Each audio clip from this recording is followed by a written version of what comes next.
આ રીતે બનાવશો તો તમારા માટે એક પણ નહીં બચે અને એટલા બધા ટેસ્ટી બનશે ને કે લોકો તમને પૂછશે કે આ કઈ રીતે બનાવ્યા છે.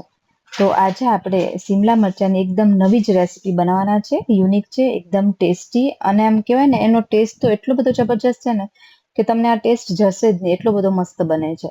તો અહીંયા 250 ગ્રામ જેટલા એકદમ નાના આવે છે ને શિમલા મરચાં એ લીધેલા છે, એટલે કેપ્સિકમ એકદમ નાના અત્યારે બજારમાં મળે છે, અમુક અમુક જગ્યાએ જ મળે છે. આજે તો મેં ગોત્યા બજારમાંથી, કારણ કે આજે હું બનાવવાની હતી કેપ્સિકમનું એવું મારું માઇન્ડમાં હતું, પણ મને નહોતી ખબર કે એટલા નાના સરસ મને મળી જશે.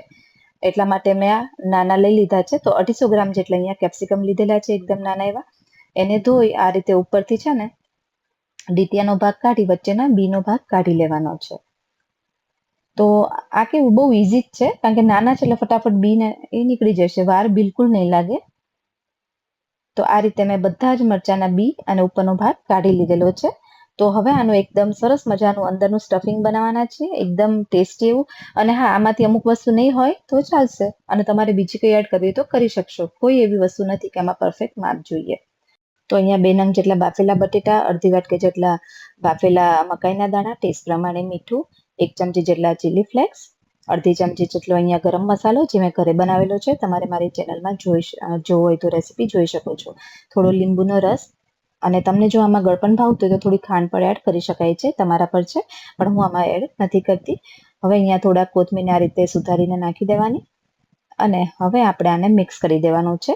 તો એકદમ સરસ રીતે મિક્સ થઈ જાય ને એટલે આપણે એના અંદર અડધી વાટકી જેટલું ઘરનું પનીર મેં બનાવેલું જ હતું એને એડ કરીએ. તમારે સ્કીપ કરવું હોય તો કરી શકો છો, પણ પનીરથી આનો ટેસ્ટ બહુ જ મસ્ત આવશે. અને હા, તમને ચીઝ ભાવતું હોય તો આમાં તમે ચીઝ વધારે એડ કરી શકો છો. અત્યારે મેં અંદર એડ નથી કર્યું, કારણ કે મમ્મી ચીઝ નથી ખાતા એટલા માટે, એટલે કે મારા સાસુ ચીઝ અવોઇડ કરે છે, એટલે મેં અત્યારે અંદર એડ નથી કર્યું. તમે લોકો એડ કરી શકો છો. અને આ રીતે નાનું હશે એટલે ભરવામાં ઈઝી રહેશે અને આ ફટાફટથી ચડીએ જશે, એટલે ફટાફટ બની જશે. તો આ રીતે એને તમારે વચ્ચે ભરી દેવાનું એકદમ દબાવીને, એટલે એનો ટેસ્ટ વધારે સરસ આવે. તો આ રીતે આપણે બધા જ કેપ્સિકમને ભરી દીધેલા છે. તો અહીંયા 250 ગ્રામ છે એટલે આરામથી કહેવાય ને 4-5 જણ ખાઈ શકશે આને જમવા સાથે, અને તમે આમનામ પણ ખાઈ શકશો. તો અહીંયા જ્યારે કોઈ ગેસ્ટ આવ્યો હોય ને ત્યારે કંઈક આવી અલગ આઈટમ મૂકશો ને જમવામાં તો બહુ જ સરસ લાગતું હોય છે અને બધાને ભાવશે પણ બહુ જ.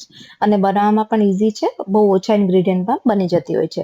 તો 1 થી 2 ચમચી તેલ લેવાનું છે આપણે અને આ રીતે છે ને બધી જગ્યાએ ફેલાવી દેવાનું. મેં અત્યારે 2 ચમચી જેટલું તેલ લીધું છે અને કેપ્સિકમને આ રીતે ઊંધી સાઈડ રાખી દઈએ. તો આ રીતે બધા જ એક સરખા મેં ગોઠવી દીધેલા છે અને એકાદ મિનિટ થાય ને પછી આ રીતે ઢાંકી, એટલે થોડા સતળાઈ જાય ને પછી આ રીતે ઢાંકી દેવાના, નીચેની સાઈડ સતળાઈ જાય ને પછી. તો થોડી વાર માટે ઢાંકવાના છે એટલે એની વરાળમાં સરસ બફાશે. અને વરાળનું છે ને આ રીતે હશે ને પેન, તો ઉપર આપણે જે ઢાંક્યું છે ને એમાં વરાળનું પાણી થશે, એ પાણી અંદર જશે એટલે મરચાં થોડા સોફ્ટ થઈ જશે. અને તમારી પાસે નોર્મલ તવલું હોય ને, આવી રીતે પેન ના હોય ને, તો તમારે ઉપર થોડું પાણી મૂકજો એટલે સરસ થઈ જશે, બળશે નહીં કેપ્સિકમ અને આમ થોડી દાજ પર સેવા થશે, બહુ મસ્ત લાગશે. તો આ રીતે બીજી સાઈડ પલટાવી દીધા તમે અને ફરી ઢાંકીને રાખી અને ફરી ખોલી આ રીતે ઉપર નીચે કરી દેવાના, એટલે એક સરખા આજુબાજુ બધેથી ચડી જશે અને ટેસ્ટ તો એટલો જબરજસ્ત આવશે ને. આ જોઈને કહેવાય ને ઘણા બધા લોકો બનાવશે, મને 100%ની ગેરંટી છે. હવે મમ્મીના મેં અલગ કાઢી લીધેલા છે, કારણ કે મમ્મી મેં તમને પહેલા કીધું એમ કે ચીઝ નથી ખાતા, તો આ રીતે મેં બાકીનામાં ચીઝ એડ કરી દીધેલું છે. હવે આને ઢાંકવાની જરૂર નથી, કારણ કે ગરમ જ છે એટલે ચીઝ એમ જ મેલ્ટ થઈ જશે. અને સુગંધ તો એટલી મસ્ત આવે છે ને શું કહું તમને. ઘણા લોકોને મોઢામાં પાણી આવી ગયું છે, તો કોને કોને આ જોઈને મોઢામાં પાણી આવી ગયું છે 100% મને કમેન્ટ કરજો. અને આજનો મારો વિડીયો તમને કેવો લાગ્યો એ પણ મને કમેન્ટમાં જરૂરથી જણાવજો. તો ચલો ફરી મળીએ એક નવી રેસીપી સાથે. Thank you.